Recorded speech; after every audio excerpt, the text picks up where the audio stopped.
Dear friends, thank you so much for being with us. You know, when your existence is threatened, that's when you realize most intensely the relevance of friends, relevance of people who share your values, relevance of people who stand by you when you need them. Yes, we are celebrating 35 years of the Daily Star, but I would like to communicate to you that an independent media is not just for the media. It is for the society. It is for the country. In effect, it is for our civilization. And that's why it was my privilege to write a piece today whose heading is "When Indian Independent Newspaper Burns, So Does Democracy." Please try and internalize this reality.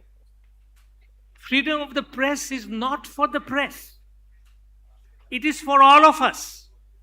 It is for some values. It is from a vision of a society which we all must cherish and even make sacrifices for.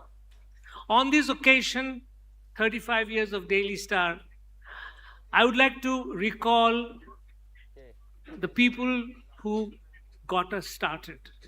Remember them with honor. Our founding editor was Mr. S.M. Ali, the most famous Bangladeshi journalist internationally. He was the managing editor of the Bangkok Post in Thailand, the managing editor of the Hong Kong Standard. He was the executive director of Press Foundation of Asia. He was our founding editor, and I had the privilege of being his number 2. Then we had Mr. Azimur Rahman, one of the most famous industrialists. We would like to remember Mr.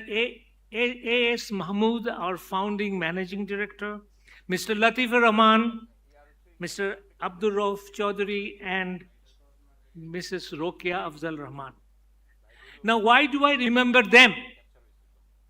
Is that they had the most splendid combination of understanding the relevance of investment and understanding the importance of independence of the editorship, independence of journalism. They made a magnificent combination of the need for investment and the need for independence. And Daily Star today, and if I may add, Prothom Alo, which was really initiated by Mr. Latifur Rahman, today we are where we are because of this brilliant understanding, because we have many owners who do not understand the need, the importance of the independent institution of the editors. So that's how we began. And now we are 35. You can imagine how old I am. I've been with the paper from day one. And I suppose now I'm becoming more of a burden than an inspiration. Anyway, so in these 35 years, it is an interesting coincidence. We were born when General Ershad autocratic regime fell. So we started off our career with the regeneration, reinstatement of democracy. So the journey for democracy in Bangladesh began in 1991, and it is still continuing. And as a staff member of the Daily Star, I am a first-hand, a front-row witness of his last 35 years, where we have done well and where we have faltered. My most intense realization is that we have failed to institutionalize democracy. From 1991 to 2008, we have had good elections. Then we suddenly got into a mindset where the caretaker system was abolished and the elections were usurped. We are now back on track. We have had an election. An elected government is in power. A parliament is in power. The parliament has many new faces, young parliamentarians. For the first time, they are in the parliament. So here is our hope. To start off with, our hope for a truly independent, conscientious parliament. One of our problem is that the MPs who get elected, they have two loyalties. They get elected by the voters, so their loyalty should be to the voters. But they get nominated by the party. So once they are elected, where will their loyalty be? To the voters or to the party? Unfortunately, our history is that these MPs become far more attached, far more loyal, far more subservient to the party rather than to the voters. So we hope that this new parliament will represent the voters. Yes, they will also represent their party, but the party must realize that they are in power because of the voters. So a plea to the parliament, the new MPs, that be conscious of the trust, the confidence, and the hope that the voters have placed on you. Then we have the new government, headed by a younger politician comparatively, Mr. Tariq Rahman. Now, in a way, he got elected, and Daily Star is a paper that is totally non-partisan. So we are not talking about a partisan government. We are talking about an elected government. And that elected government must reflect the aspirations, the dreams of the people. And I would like to say to this government that please realize the magnificent opportunity that history has given you. We have had elected governments before, but your elected position is so very unique because you followed a revolution. You are a product of a revolution led by the students, the July uprising. It does represent something. Don't underestimate the value, the dreams of this revolution. Yes, you may have your own perspectives, but this is also a very, very important perspective. Finally, we look forward. Daily Star looks forward to the next 35 years, obviously without me, but the next 35 years. And where is the hope? The first ray of hope is the realization that our people are our most magnificent assets. Each human being can be, his hands can beg, or his two hands or his or her two hands might produce. So you turn your hands into productive instrument, and each of us can produce surplus. So with a population of 180 million, we have 180 million surplus prospects. But this population can be turned into an asset by proper education, by skills, and by opportunity for employment. And here our dream is that the world is coming with this new possibility of artificial intelligence. Now, artificial intelligence can dominate us or it can serve us. And it can serve us only if we, who are the policymakers, realize.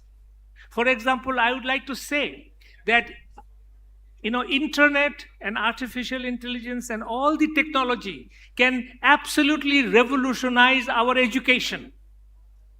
Each of our village school can be connected, and their syllabus can be the most modern, and they can be guided by a most trained teachers, all interconnected with this technology. It is magnificent. How can we not take advantage of it? And then the whole issue of environment. Please, my appeal to the government, my appeal to the MPs, my appeal to every CEO of every company, that one of the existential threats that Bangladesh faces is environment. But this environment can also be our asset. For example, we are among the countries that has the highest number of, if not the highest, but among the highest numbers of rivers in that country, and these rivers are sweet water river. This is an asset. I mean, look at the world. They're dying for drinkable water. We have plenty of drinkable water. And do you know what do? We pollute it. All sweet water rivers in the country are being polluted, not by our enemy, but by ourselves. How can I pollute drinkable water? Second challenge, we are extracting underground water. When you extract underground water, you are actually stealing water from the future generation.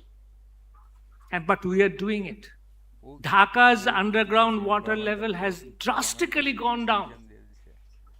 So, here is a country full of prospect, but serious challenges. And we have a new leadership, we have a new parliament, we have hope. In this, from the Daily Star, our message is that one of the reasons for the failure of democracy in the country of the last 35 years is that they did not realize, the power of the day did not realize the importance of independent media. If they allowed free media, they would not have made the mistakes they did. If they allowed free media, they would have been more conscious of the challenges and the prospects. So, future with technology, with pro-people policy, and a free media. Here I would like to tell my old fellow colleagues, journalists, that your job is not to serve your owner. Your job is to serve the people, your readers, your listeners. Sometimes you forget. I am a part of you. I appeal to you. I reach out to you to realize the value, the magnificent ethos of your profession.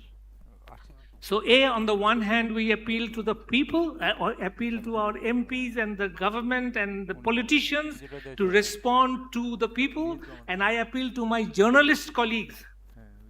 Also be conscious of the expectation that people have from journalism.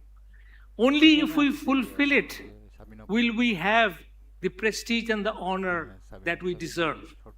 And in a very humble way, in a very small way, I would like to say, we in the Daily Star have tried to live up to that expectation.